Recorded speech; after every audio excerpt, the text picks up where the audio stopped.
So it is last episode before the trade deadline. We're in the month of July. We're about to hit the All-Star break. You're going to see our All-Stars in just a second. Actually, you're going to see him right now. The first one, John Means. He's one of the best pitchers in the game. He's doing real well. Camilo Doval makes the All-Star game as well as our setup man, of course, before Josh Hader. And also we'll have one more pitcher. It, of course, is Josh Hader. It's a down year for him. It's probably his worst season he's had since he joined the Yankees and, of course, the Nationals. But he's an All-Star this season. Mookie Betts gets the nod at second base, even though, let's be real, he hasn't been that good this season. He's, his power's been there, but average-wise, it's just been a mediocre season for Mookie Betts. Of course, Juan Soto gets in. He's the face of baseball. Let's hope he resigns in real life. He's probably not going to, but Juan batting .306 this season is an all-star, and we'll have one more. Eric Guevara did not get the start since they gave it to Kyle Tucker, but still, Guevara is in the All-Star game. He's only 20 years old in his second season in the Bigs. Huge W for our guy and the Puerto Rican god in Eric Guevara. So we go back to the regular season. We're not going to play the All-Star game, and Shea Langeliers gets traded from the Oakland Athletics to the St. Louis Cardinals because that's a very ace thing to do. You finally develop a catcher. You trade Sean Murphy because Shea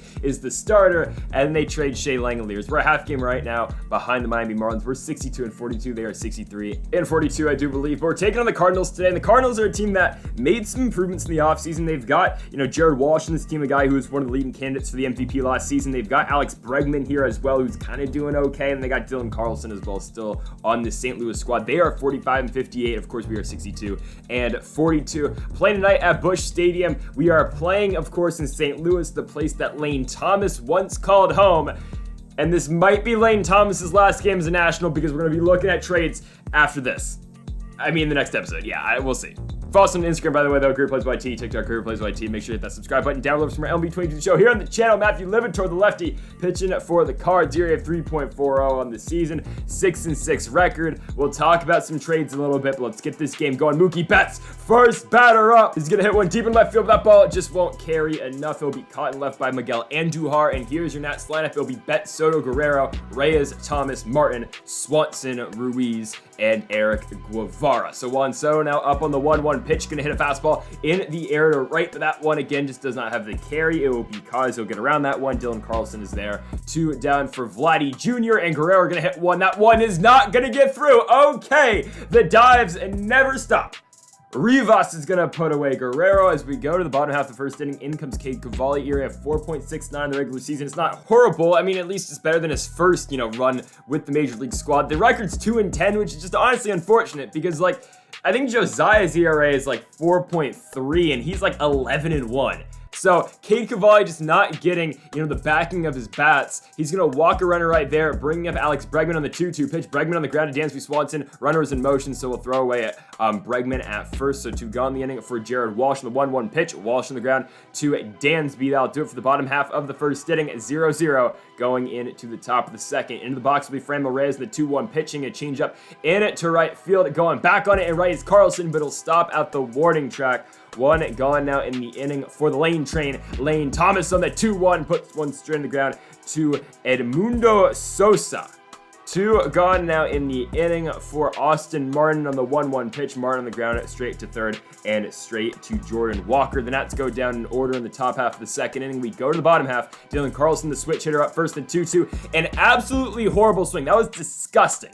But somehow it got down to center field. He's on with the leadoff single. Miguel Andujar now on the 1-1, going to hit one to center field. There is our elite fielder out there in Eric Guevara. 1 gone in the inning as Guevara is going to come through that one. And now the plate will be Joshua Baez in the 3-1 pitch. Baez going to get popped up into the infield. There is Mookie Betts at second. 2 gone now in the inning, and up for St. Louis will now be Shea Langeliers, who's just traded, of course, earlier in the video. And Shea's going to hit one to right field. So the new catcher for the Cards is going to pick up a 2-out single. Jordan Walker now up on the 1-2. Walker's going to hit an outside changeup. Deep right field. Nothing one can do but watch. And Cade Cavalli gives up the 3-run bomb. The Cardinals hitting with 2 outs pays off, and it'll be the first Major League home run for the third baseman in Jordan Walker, putting the St. Louis Cardinals up 3-0. Here in the bottom of the second, now up for the Cards, will be the top of the order. It's Sosa on the 1-1 pitch, hitting one on the ground to Mookie Betts. But the damage has been done. St. Louis goes up 3-0 as we go to the top of the third. Dansby Swanson was obviously traded for in the last episode.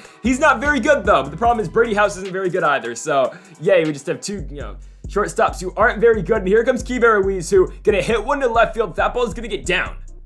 Okay, it's gonna be extra bases for Keibert Ruiz. Now, this is the problem we do have, is do we keep Keibert Ruiz? because the trade deadline is tomorrow. We are going to be making trades in tomorrow's video. It's a matter of if we keep Keibert Ruiz or not. Eric Guevara going to roll one past Jordan Walker at third, so he's going to pick up a single. Runners on first and third now with one out for Mookie Betts in the 1-2 pitch. Betts going to fly a 12-6 curve that hangs deep into left field. That ball will get down. Mookie Betts is on, probably with extra bases. Ruiz is going to score. Guevara to third. Everybody's safe. The Nats cut the lead to 2. It is now 3-1 for the Cardinals as Juan Soto now in the 2-2 pitch swings right through a sweeping curve away. 2 gone in the inning for Vladimir Guerrero Jr. and on the 2-2. Guerrero gonna hit one down the left field line. It's gonna get down. Guerrero's gonna be on with extra bases. It's 3-3 as Vladdy looks to stretch it to 2 and oh, he's out. I thought Guerrero was going to get in there, but this one's knotted up at 3. Going into the third inning, there's going to be a flyout to kick off the inning. But going back to the trade talks, again, do we get rid of Ruiz or not? Because, again, I've said it multiple times. I think the ultimate trade package that we can offer is Keibert Ruiz and Lane Thomas. Because if we have to, we can go Andy Pages for the rest of the season in left field, or if we want to, we could go back to Christian Vaquero as well, who's sitting in AAA, doing all right for himself. Obviously, he hasn't seen the success that we would have liked to seen already in the major league level, but still, he's a serviceable guy at best, and he's only 21 years old, who we can definitely look for the future. As Lane Thomas right there going to hit a fastball to center field, that one's going to be caught. So I think the trades Lane Thomas and Keibert Ruiz. Now, I could definitely look to just trade Keibert Ruiz for another catcher, but do we really want to do that? Not really, but the problem with Ruiz that I've said multiple times is that I think he's already hit his cap. I think this is the best he's going to get. He's 27, 28 years old, and oh my goodness, that ball's fly deep in right field. Cavalli just might have given up another one. That ball off the top of the wall's out. Okay. It's going to be a solo shot opposite field for Miguel Andujar, almost an identical spot to where, of course, Walker hit his home run earlier in this game. The St. Louis Cardinals retake the lead 4-3 off of Andujar's solo shot as Shea Langelier is going to fly onto left field to Lane Thomas to end the bottom of the fourth. But again, the Cardinals up by 1. So I think Keybert's kind of hit his peak, and it's the best he's going to get. And he hasn't been great. Let's be honest with ourselves. He hasn't been great. He's just been a serviceable catcher, and I think we could improve looking at, like, I don't know, a Henry Davis, Adley Rutschman, even a Salvi Perez, who's getting up there in age, but can still be decent. He's in Colorado right now, so that's why his numbers are a little bit inflated. Maybe we'll look at one of those 3 guys, or maybe someone else I'm just not thinking of at the current moment. And the problem with Lane Thomas is, you know, he's good, but we just have younger talent coming through. Lane's like 31, Pages is 25, and Vaquero's 21. I think it's close to the end for Lane Thomas. If he does not get traded at this deadline, it will definitely be in the offseason or in the next upcoming seasons where we do eventually get rid of Thomas. So, you know, Cavalli, you know, kind of dealing in this game. He's going to strike out Sosa right there. I think he's the 5th starter. I would look at Jackson Relich, but I don't know if I mentioned it. Jackson Relich has got a head fracture, and he's out for 6 more months. So obviously he's not coming up. I think Cavalli's the 5th starter. It is an outside look that we might look at a 5th starter at the deadline, but then we'd have to look at a move, you know, involving someone else that we weren't thinking of trading originally, as Juan Soto is going to get plunked right there, so he's going to be on first if Liberatore is going to hit him. That'll do it for Liberatore, and in comes Seth Eldridge. Eldridge is going to pitch now for the Cards. Vladimir Guerrero comes up first, the 1-2. Why we went there, I do not know. That puts away Guerrero. Franmil Reyes with 2 outs. Going to swing right through that pitch down by Eldridge again. So we go to the bottom of the 6th. Cavalli, though, outlasts Liberatore in this game.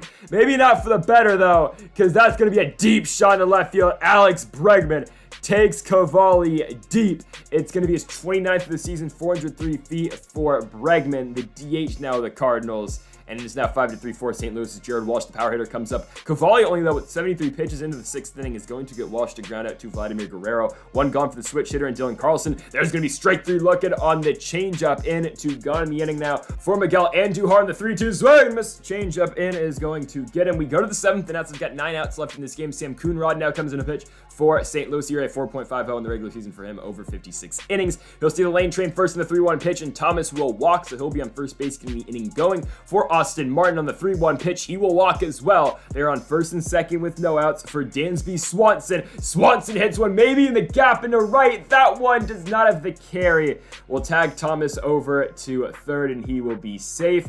So runner on third and first with 1 out in the inning for Keibert Ruiz in the 3-2. Yikes. Ruiz doesn't swing the bat. 2 gone for Eric Guevara, and Guevara gets popped out, so the Nats do nothing with runners in scoring position, or at least 1 runner in scoring position. Still down by 2 going into the bottom of the 7th. Jordan Hicks, the former St. Louis Cardinal, comes out to pitch. ERA of 2.1 in the regular season, over 30 innings. He hasn't pitched all that much this season, but here you go. He'll see Josh Baez first in the 3-2. Got him. I guess looking on the changeup away. Baez doesn't like the call, but it'll be the first out the inning for Shea Langeliers. Langeliers puts a pretty good ride into that sinker, but deep center, Eric Guevara. I mean, look at the fielding. This guy's so smooth in the outfield. Eric Guevara puts him away at 2 down for Jordan Walker. Walker on the ground to Dansby Swanson. Come on, Dansby, make this play. Jump, throw. Oh, Walker beats it by a step. So he'll be on first with the infield single. In comes Sosa, and Sosa's going to get popped out on that cutter inside. Will it be Hicks or will it be Guerrero? It will be Jordan Hicks. We move to the top of the 8th. Mookie Betts up first. Jeffrey Springs pitching for the Cardinals, but Betts is going to hit one straight in the ground and right to Jordan Walker. That'll be the first out here at the top of the 8th. Now for the Nats, of course, is the chosen one in Juan Soto. Looking to get going in night 1. Will now be 0 for 3, popping out on a fastball. 2 gone here in the top of the 8th. The Nats are down to their final 4 outs. Vladimir Guerrero going to be up on the 2-2. Ryan Stanek in that pitch, and Stanek's going to strike him out and the pitch away. Quickly, we go to the bottom of the 8th. Jordan Hicks still pitching, and Jared Walsh going to find a gap through the shift. That one's going to get through, and it's going to get past Lane Thomas. So Jared Walsh looking for 2. Eric Guevara going to show off the arm, but Walsh is barely in there. It will be a 2-out double for him, bringing Dylan Carlson up on the 1-2 pitch. Carlson going to get popped down to left field to the lane train in Lane Thomas. So the Nats down to their final 3 outs, going in the top of the 9th. Coming out for the save for the Cards will be Giovanni Gallegos. So far in the season, he's got an ERA of 1.55 for 29 innings. Let's see what Gallegos will do against Franmil Reyes, the former MVP on the 1-2. Can catch up to a circle change. That's great.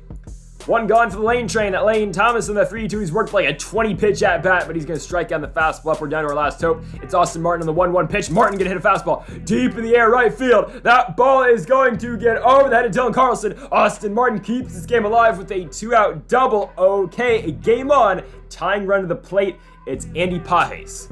Pages coming in to pinch hit for Dansby Swanson. Big opportunity for the second-year player on the 3-2 pitch. Pages strikes out. That's usually the wheelhouse, man. I mean, that low fastball is usually the pitch I'm looking for. We just couldn't catch up, and Giovanni Gallegos gonna shut the door on the Washington Nationals. Did I see Nolan Arenado still in the dugout for the Cardinals? He's still on this team, and he's just a bench player. Is that actually a thing?